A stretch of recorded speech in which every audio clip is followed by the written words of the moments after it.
Vote হতে হবে। ৩৬ জুলাইয়ের চেতনাকে বাস্তবায়ন করার জন্য আপনাদের সকলকে আমি বিনীত অনুরোধ করছি, বিনীত আহ্বান করছি, হ্যাঁ ভোট দিবেন গণভোটে। তাহলে ফ্যাসিবাদের আগমন চিরতরে বন্ধ হবে বাংলাদেশে। প্রিয় ভাই বোনেরা, 22 ফেব্রুয়ারি অত্যন্ত গুরুত্বপূর্ণ একটি দিন আপনাদের জন্য, সারা দেশের জন্য।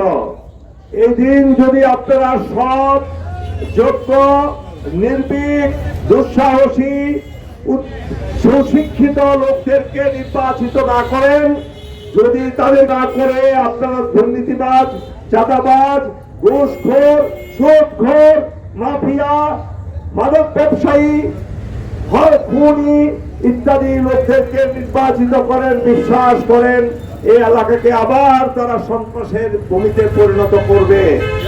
আপনাদেরকে আমি বিনীত অনুরোধ করব, আপনারা আমাকে চিনেন, জানেন, দেখেছেন।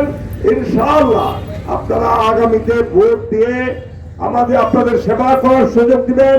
প্রতিশ্রুতি দিচ্ছি, একটি নতুন বাংলাদেশ গড়া, পরিবর্তনের রাজনীতির মাধ্যমে আমরা সুশাসন কায়েম করব, ইনসাফ কায়েম করব, ন্যায় বিচার কায়েম করব, সামাজিক মর্যাদা কায়েম করব, শিশুদের অধিকার রক্ষা করব, নারীদের অধিকার রক্ষা করব, শ্রমিকদের অধিকার রক্ষা করব, খেটে খাওয়া মানুষের অধিকার রক্ষা করব, কৃষকদের অধিকার রক্ষা করব, ব্যবসায়ীদের অধিকার করব, শিক্ষা ব্যবস্থার উন্নতি করব, আমরা বিচার ব্যবস্থা সুষ্ঠু করব, সুন্দর করব, আরো সকল ভালো কাজ আপনাদের জন্য করব।